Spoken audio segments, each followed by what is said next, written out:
दोस्तों कैसे हैं आप लोग। उम्मीद करते हैं आप सब बढ़िया होंगे और अच्छे तरीके से अपनी तैयारी कर रहे होंगे। तो यहां पर बीएड द्वितीय वर्ष या बीएड फाइनल आप कहें कानपुर यूनिवर्सिटी से जिनका भी 2022 में अभी एग्जाम देना है फाइनल ईयर का, तो उनके लिए ये पेपर फर्स्ट है और ये पेपर 2020 में आया था। तो 2020 में पेपर फर्स्ट ये डिस्क्रिप्टिव था और तब कौन कौन से प्रश्न पूछे गए थे उसके बारे में जानेंगे और ये भी जानेंगे कि आपके विषय सूची में कौन कौन से चैप्टर हैं। तो आज का वीडियो काफी इंपॉर्टेंट है। साथ ही साथ आपको बता दें यहां पर मैक्सिमम जो मार्क है वो आपके 80 हैं और टाइम यहां पर 3 घंटे का रहता है। साथ ही साथ देखिएगा आप पहले पेपर को एक बार समझ लीजिएगा। खंड जो आपका आ रहता है उसमें आप देख सकते हो लिखा है कि सभी प्रश्न अनिवार्य हैं और प्रत्येक प्रश्न 4 अंकों का है। यहां पर 8 प्रश्न आपको दिए जाते हैं खंड आ में और खंड आ के सभी प्रश्न आपको अनिवार्य रूप से देने होते हैं। साथ ही खंड फिर आता है आपका बा और ये दीर्घ उत्तरी प्रश्न होते हैं और इनके बारे में 12 अंकों का एक एक प्रश्न होता है। लेकिन आपको यहां पर 4 प्रश्न दे दिए जाते हैं लेकिन इनमें से केवल 2 प्रश्न ही आपको करने होते हैं। साथ ही ऐसे ही सेम तरह से खंड सा आता है जो कि दीर्घ उत्तरी प्रश्न होते हैं और यहां पर आपको बताना चाहेंगे दीर्घ बोलो या अति दीर्घ उत्तरी प्रश्न आप कह सकते हो। खैर यहां पर दोनों तरह से सेम है क्योंकि अंकों का भी अगर आप देखें तो 12 ही अंक हैं और किन्हीं 2 प्रश्नों को यहां पर भी करना होता है सा वाले में भी, और यहां पर भी 4 प्रश्न आपको दे दिए जाते हैं, करने केवल 2 ही होते हैं। तो कुछ इस तरीके से आपको यह वाला पेपर देखने को मिला था 2020 में और 21 में कोरोना के चलते ऑब्जेक्टिव पेपर आया था। उसके बारे में हम पिछले वीडियो में डिस्कस कर चुके हैं। तो अब आज देखते हैं कि इनमें कौन कौन से प्रश्न 2020 में पूछे गए थे ताकि आपको अंदाजा लग जाए कौन से चैप्टर से ज्यादातर प्रश्न 2020 में देखने को मिले। और फिर विषय सूची पर भी हम इसी वीडियो में बात करेंगे तो आप ये भी जानोगे कि यहां पर जो development of education system in India and it's challenge, तो इसमें आपको कौन कौन से चैप्टर आते हैं। तो यहां पर देखिएगा पहला जो प्रश्न आप देख रहे हो यह है मकतब और मदरसे में अंतर पूछा गया है। एक बार मैं इसको इरेज कर रहा हूं ताकि आपको अच्छे तरीके से हम समझा पाए। तो खंड आ पर आते हैं और आ वाले खंड में आपको सबसे पहले प्रश्न क्या मिला, मकतब और मदरसा, इसमें अंतर पूछा जा रहा है। तो मकतब और मदरसे में जो अंतर है अभी जब हम पढ़ाएंगे आपको तो वो बताएंगे और उसमें सारी चीजें क्लियर कर देंगे। मकतब जो होते थे वो अभी आपको सरसरी नजर के लिए मैं बताना चाहूंगा वो प्राथमिक शिक्षा के केंद्र होते थे और जो मदरसे होते थे वो उच्च शिक्षा के केंद्र माने जाते थे। मकतब में लिखना पढ़ना दोनों बच्चा सीखता था जबकि मदरसे में मौखिक रूप से यानी बोल करके ही शिक्षा दी जाती थी। ऐसे बहुत सारे जो अंतर हैं उनको हम जब पढ़ाएंगे तो आपको स्पष्ट करेंगे, आपको समझ में भी सब डिटेल से आएगा। और आगे देखिए अगला जो प्रश्न था वैदिक एवं बौद्ध शिक्षा, उसमें समानताएं क्या हैं और असमानताएं क्या हैं, तो उनका उल्लेख करने के लिए यहां पर प्रश्न भी आया था। अति लघुत्तरी टाइप का था ये। 4 अंक जो है मिलते हैं आपको एक प्रश्न करने पर और जो सभी प्रश्न इसमें अनिवार्य होते हैं खंड आके, और 8 यहां पर प्रश्न आते हैं। तो सी यानी तीसरा वाला क्या था, वर्धा शिक्षा योजना और इसके मूल सिद्धांत पूछे गए थे। तो वर्धा शिक्षा योजना के बारे में अगर आपको पता होगा तभी आप जो लिख पाएंगे। तो अब जब वर्धा शिक्षा योजना पढ़ेंगे तो फिर आपको जो है समझ में आ जाएगा। इधर देखिए मैकाले की विवरण पत्र की व्याख्या पूछी गई थी और साथ ही राष्ट्रीय शिक्षा नीति 1986 में शिक्षक शिक्षा के लिए क्या जो है प्रस्ताव रखे गए थे, तो यह पूछा गया था। शिक्षा जो है यहां पर शिक्षक शिक्षा की जो है समस्याएं क्या है, यानी शिक्षक शिक्षा की समस्याएं पूछी गई हैं और इनके समाधान की विवेचना। तो भैया समस्या यही है कि इनके लिए और अच्छे तरीके से देखो समाधान में क्या होगा, अच्छे तरीके से शिक्षकों को जो है शिक्षक होने के लिए खुद को और ज्यादा पढ़ने के लिए भी कुछ केंद्रों की स्थापना होनी चाहिए और वहां पर ताकि वो अपने और जो है अपने अंदर के जो है गुणों को और निखार पाए, शिक्षक और खुद को शिक्षित कर पाए। क्योंकि देखो शिक्षा एक ऐसी चीज है जो निरंतर चलती रहती है। ये नहीं कि शिक्षक को ये पढ़ा रहा है तो वो समझ लो वो पूरी तरीके से शिक्षित है, ऐसा नहीं है। शिक्षा अपने आप में बहुत बड़ा है, मरते दम तक इंसान कुछ ना कुछ सीखता ही रहता है, यह सब कुछ शिक्षा में ही आ जाता है। इधर बात करते हैं जी वाले की, प्राथमिक शिक्षा का सार्वभौमिकीकरण से तात्पर्य पूछा गया था और साथ ही जो लास्ट वाला है एच, शैक्षिक मानकों के हास्य के मुख्य कारण पूछे गए थे क्या हैं। तो ये कुछ आपके जो 4 अंकों वाले हिसाब से जो प्रश्न बनते हैं छोटे वाले वो थे। इसके बाद में खंड बा जो आपका है दीर्घ उत्तरी प्रश्न, तो यहां पर उसमें आप देख सकते हो इसमें 2 ही आपको करने थे, लेकिन जो है 4 प्रश्न दे दिए गए थे 2020 में।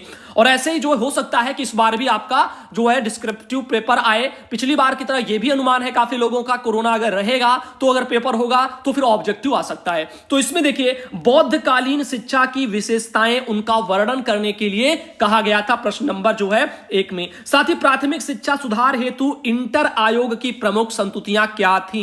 तो यहां पर एक इंटर आयोग भी भाई है, तो जब पढ़ेंगे तभी तो जानेंगे। तो अब जब चैप्टर पढ़ाएंगे तो इन सब चीजों के बारे में हम डिस्कस करेंगे। ये मत सोचना कि इसमें जो भी आप क्वेश्चन आया है उसको लेकर के नहीं आएंगे, सारे प्रश्न आएंगे, हम लेकर के वीडियो में आएंगे। सैडलर आयोग 1917, इसके प्रतिवेदन की मुख्य विशेषताओं की विवेचना के लिए बोला गया था। और सार्जेंट प्रतिवेदन 1944 जो है उसके द्वारा हाई स्कूल शिक्षा की संस्तुतियों का वर्णन। इन 4 प्रश्नों में से आपको 2 करने थे, जिनको 2 आते थे उन्होंने 2 किए। बहुत से ऐसे भी लोग होंगे जिनको चारों के चारों आते होंगे और 2 ही करने होंगे, तो ऐसे में उनके लिए बहुत ही बढ़िया। तो आगे देखिए, खंड 7 था और उसमें क्या पूछा गया था, आइए इस पर चर्चा कर लेते हैं। तो यहां पर भी 4 प्रश्न हैं। मुदालियर आयोग ने अध्यापक प्रशिक्षण के संबंध में क्या सुझाव दिए हैं, तो उसके बारे में पूछा गया था। और शिक्षा आयोग 1964-66, इसका प्रतिवेदन शिक्षा का विश्वकोश है। इस कथन के लिए इसमें शिक्षा आयोग का मूल्यांकन कीजिए, इस तरह से यह पूछा गया था। और इसके देखो, इसके परिप्रेक्ष्य में शिक्षा आयोग का मूल्यांकन, साथ ही भारत में उच्च शिक्षा की समस्याएं और इसके समाधान की व्याख्या पूछी गई थी। तो उच्च शिक्षा के जो केंद्र हैं उनमें क्या क्या समस्याएं हैं और समाधान कैसे हो, इनके बारे में ये सब चैप्टर हैं और अलग अलग है, अभी आपको हम बताएंगे, समझ में आ जाएगा। भारत में माध्यमिक शिक्षा के व्यवसायीकरण की क्या आवश्यकता है और ऐसे में क्या कठिनाइयां उत्पन्न हो सकती हैं और उनको कैसे दूर भी किया जा सकता है, तो इसके बारे में भी पूछा गया था। तो कुछ इस तरीके से था आप लोगों का 2020 का ये वाला जो है प्रश्न पत्र। तो आप लोगों को ये कैसा लगा, आप लोगों को एक आइडिया लग गया होगा कि 2020 में ये प्रश्न आए थे, इसके बारे में भी जानना आवश्यक है। तो अब बात करते हैं विषय सूची के बारे में। हम आपको केवल विषय सूची में चैप्टरों के नाम चैप्टर वाइज बताएंगे और उसके बाद जो इसमें देखो प्रश्न लिखे हुए हैं वो हम नहीं बताएंगे। आप चाहो तो स्क्रीनशॉट लेते जाइए। वैदिक काल आपका एक चैप्टर है। वैदिक काल में शिक्षा से जुड़ी हुई जो बातें हैं उसके बारे में आप सीखोगे कि वैदिक पीरियड में कैसे कैसे जो है लोग थे, यानी गुरु और शिष्य के बीच में कैसे जो है संबंध थे। एक जो है बेटे और पिता वाले थे, गुरु और शिष्य के बीच में संबंध वैदिक काल में। तो अब इससे आइडिया आपको यह लग जाएगा कि गुरु और शिष्य में अगर माता पिता वाले जो है एक तरह से आप समझ लो कि जो है रवैये अपनाते थे या यूं कहें संबंध थे, तो वही चीजें होंगी जो हर एक जो है बेटा अपने बाप के लिए करेगा। यानी उनके जो है रहने के लिए, उनके विश्राम के लिए, उनके जो है वस्त्रों के लिए, हर एक तरह से जो व्यवस्थाएं हैं, जो भूमिका रहती है, या यूं कहें विश्राम के लिए, जब अगर मान लो थक जाते तो पैर दबाते थे, तमाम चीजें आप लोगों ने पहले भी देखी हैं। और मान लो एक गार्जियन का क्या जो है काम होता है, यानी एक माता पिता का क्या दायित्व होता है, वो ये कि बच्चा अगर बीमार पड़ जाए तो उसकी देखरेख जो है गुरु का कर्तव्य था, उनके कपड़ों के लिए इंतजाम करना और धन की व्यवस्था करना, इस तरह से। और बच्चे भी जो है जाया करते थे। ये सब सारी चीजें हम डिस्कस करेंगे जो आपको वैदिक पीरियड पढ़ाएंगे, उसका वीडियो अलग से आएगा। ठीक, तो वैदिक काल का आपने स्क्रीनशॉट लिया होगा, अच्छी बात है। फिर आता है आपका बौद्ध काल। तो बौद्ध काल में भी शिक्षा से जुड़ी जो बातें हैं वो सब आपको देखने को मिलती है। चाहो तो आप स्क्रीनशॉट ले लो, जिससे आपको प्रश्नों का आइडिया एक लग जाए कि कब कब कौन कौन सन में कौन कौन से प्रश्न बन करके आए थे। इधर बात करते हैं, देखिएगा ऊपर और हैं ये थोड़े बौद्ध काल के, उनको भी आप स्क्रीनशॉट ले लो। मध्यकाल आता है। मध्यकाल में आपका जो है तीसरा चैप्टर है और इसमें भी कुछ इस तरह से प्रश्न बनते हैं, आपकी स्क्रीन पर देख रहे हैं। और फिर आता है मैकाले के विवरण पत्रक एवं बैंटिंग का संकल्प, यानी 1835। तो उसके बारे में जो भी है चीजें मैकाले से जुड़ी हुई वो यहां पर आपको देखने को मिल जाती हैं। और उसके बाद में इसका थोड़ा और भाग इधर है, इसका भी स्क्रीनशॉट आप चाहो तो ले लो ताकि आपको प्रश्न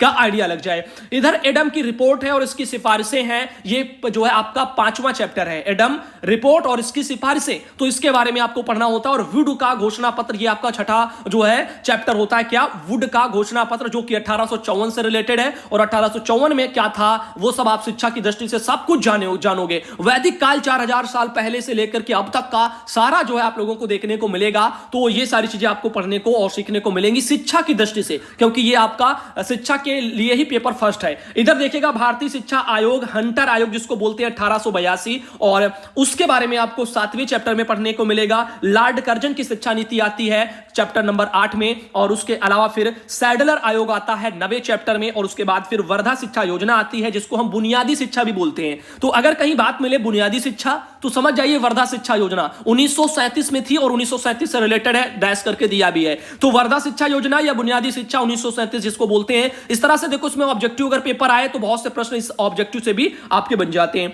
इधर बात करते हैं, देखिएगा सार्जेंट रिपोर्ट आती है 1944, तो इसके बारे में 11वें पढ़ने को मिलेगा। और विश्वविद्यालय शिक्षा आयोग था जिसको हम डॉक्टर राधाकृष्णन आयोग के नाम से भी जानते हैं, 1948-49 वाला, तो ये आपका 12वां चैप्टर है विश्वविद्यालय शिक्षा आयोग या डॉक्टर राधाकृष्णन आयोग। इससे जो है आपने देखा था 2021 में काफी ऑब्जेक्टिव जो है क्वेश्चन आए थे। इधर माध्यमिक शिक्षा आयोग, अगर मुदालियर आयोग जिसके नाम से हम लोग जानते हैं 1952 और 53, तो आपको बताना चाहेंगे इससे भी काफी जो है सवाल आते हैं मुदालियर आयोग से और माध्यमिक शिक्षा आयोग जिसको बोलते हैं, और इसके बारे में भी जो है काफी चीजें, और साथ ही शिक्षा आयोग अथवा कोठारी आयोग 1964-66 इसके बारे में भी पढ़ने को मिलेगा। देखो कुछ आयोग ऐसे हैं जिनके नाम सेम हैं लेकिन सन के आधार पर आप उनको अलग अलग तरीके से पढ़ोगे, यानी उस सन में उस आयोग में क्या क्या चीजें थी और उसी नाम से अगला आयोग वो अलग सन में था तो उसको आप अलग हिसाब से जानोगे। तो इस तरह से आपको मतभेद नहीं रहने चाहिए। राष्ट्रीय शिक्षा नीति 1986 तथा कार्रवाई हेतु कार्यक्रम 1992, इस तरह से एक चैप्टर है, इसमें भी आप जो 15वें चैप्टर में पढ़ोगे। अब ऐसे आप समझ सकते हो कि राष्ट्रीय शिक्षा नीति अभी 2020 में भी तो आई है, तो राष्ट्रीय शिक्षा नीति तो कई बार आई है और कई सन में आई है। शिक्षा को और ज्यादा सुदृढ़ करने के लिए नई एक तरह से राष्ट्रीय शिक्षा नीतियां आती हैं, इसके लिए जो है यहां पर चीजें आती रहती है, तो उसमें क्या जो है चीजें होती हैं तो उस पर प्रकाश डालना होता है, जो समस्याएं होती हैं जिनका निराकरण करना होता है, और इसीलिए जो आयोग की स्थापना होती है और इसीलिए वो लोग जो अपनी अपनी रिपोर्ट वगैरह देते जाते हैं। तो उसमें क्या सिफारिशें रहती हैं कि जो बदलाव किए जाएं, ये सब चीजें आपको पढ़ने को मिलती हैं। स्कूल शिक्षा हेतु राष्ट्रीय पाठ्यक्रम की रूपरेखा 2005, इसके बारे में भी जानने को मिलेगा। और पूर्व प्राथमिक एवं प्राथमिक शिक्षा, इसके बारे में भी आपको जो है जानने को मिलेगा 17वें वाले लेसन में। और साथ ही साथ आप देखिएगा ये कुछ वहां से और क्वेश्चन बनते हैं। और माध्यमिक शिक्षा आप देख सकते हो ये रहा आपका, तो माध्यमिक शिक्षा भी पढ़ने को मिलेगा 18वें चैप्टर में। और 19वां है उच्च शिक्षा का, तो उच्च शिक्षा के बारे में मिलेगा, यानी विश्वविद्यालय वाले जो सब होते हैं वो सब आपके उच्च शिक्षा से रिलेटेड होते हैं। और साथ ही साथ आपको बताना चाहेंगे इसके बाद में ये आपका आता है अध्यापक वगैरह शिक्षा, ये यहां पर भी एक अध्यापक शिक्षा, तो प्रशिक्षण जो संस्थान है उनमें जो क्या क्या समस्याएं हैं जिनसे जो शिक्षक ग्रसित हो रहे हैं उनमें क्या सुधार होने चाहिए, ये सारी चीजें आपको जानने को मिलेंगी। और उसके बाद में प्रौढ़ शिक्षा है 21वां चैप्टर, और फिर है दूरस्थ शिक्षा एवं खुली शिक्षा, तो इसके बारे में भी आपको पढ़ने को मिलेगा। और तकनीकी एवं व्यवसायिक शिक्षा भी अलग है चैप्टर है इसका, और इसको भी पढ़ने को मिलेगा। गुणों की वृद्धि एवं राष्ट्रीय एवं राजकीय अभिकरण, इसके बारे में भी आपको पढ़ने को मिलेगा। और उसके बाद में फिर राष्ट्रीय स्तर पर जैसे आपका एनसीईआरटी और एनसीटीई और आपका एनएएसी, इसके बारे में आपको जो है नेक जिसको बोलते हैं उसके बारे में आपको जानने को मिलेगा। राज्य स्तर एससीईआरटी डाइट जो है उसके बारे में अलग से चैप्टर। प्रारंभिक शिक्षा का सार्वभौमिकीकरण 27वां चैप्टर, और उसके बाद में 28वां है माध्यमिक शिक्षा का व्यवसायीकरण, और 29वां है राष्ट्रीय माध्यमिक शिक्षा अभियान, तो इसके बारे में जानने को मिलेगा। शिक्षा का निजीकरण एवं वाणिज्यीकरण, इसके बारे में 30वां चैप्टर है। और इसके अलावा फिर लास्ट में आता है परीक्षा सुधार, तो 31वां है परीक्षा सुधार, इसमें क्या क्या सुधार हो सकते हैं, परीक्षा सुधार की आवश्यकताएं क्या है, और राष्ट्रीय शिक्षा नीति 1986 में परीक्षा सुधार के लिए कौन कौन से सुझाव दिए गए थे। तो जब जब जो हुआ जिन आधारों पर उनके बारे में आपको अलग अलग चैप्टर वाइज पढ़ने को मिलेगा। और फिर आपका देखो एक से स्टार्ट हो जाएगा यहां पर वैदिक काल, इसके बारे में आपको अगला वीडियो हम लेकर के आएंगे और बताएंगे कि वैदिक काल में क्या क्या था, शिक्षा की दृष्टि से क्या क्या महत्वपूर्ण है जो प्रश्न में पूछा जा सकता है, कहानी के तौर पर आप सीख जाएंगे और अपने आप जो अपने शब्दों में बना करके बीएड के एग्जाम में आप अच्छे तरीके से लिखेंगे, अच्छा एक जो है आपको जो है स्कोर भी देखने को मिलेगा। तो इधर बात करते हैं, आज के लिए हम इतना ही रखते हैं और अगले वीडियो में वैदिक काल आपको हम बताएंगे और वैदिक काल में शिक्षा से जुड़े हैं जो प्रश्न हैं, जो समस्याएं, सब कुछ आपको देखने को मिल जाएगा। तो अभी अगर आप इन चैप्टरों का स्क्रीनशॉट लेना चाहें, वो इसलिए क्योंकि कौन से सन में कौन से प्रश्न आए थे, कौन से चैप्टर से, तो इसका एक आपको आइडिया लग जाएगा। तो विषय सूची आपकी स्क्रीन पर दिख रही है, आप इसका एक स्क्रीनशॉट फटाफट ले लीजिए। उसके बाद में अब आपको यह दिख रहा होगा अगला पेज, इसका भी एक आप स्क्रीनशॉट ले लीजिए। और उसके अलावा फिर आप यहां से यहां का भी एक स्क्रीनशॉट ले लीजिए, फटाफट स्क्रीनशॉट लीजिए, लेने में टाइम नहीं लगता है। इसके अलावा एक ये है, यहां से भी इसका भी स्क्रीनशॉट आप ले सकते हैं। और इसके अलावा फिर बात करते हैं हम इस वाले पेज की, तो इसका भी एक स्क्रीनशॉट आप ले लो। और फिर ये वाला आया, इसका भी एक स्क्रीनशॉट ले लीजिए। और अब बात करते हैं इस वाले पेज की, तो इसका भी एक स्क्रीनशॉट ले लो। और लास्ट में आपका आता है ये परीक्षा सुधार इस साइड में, और इसका स्क्रीनशॉट ले लो। और वैदिक काल बाद में इसमें हम फिर अगला वीडियो लाएंगे और उसमें आपको हम पढ़ाएंगे कैसे कैसे क्या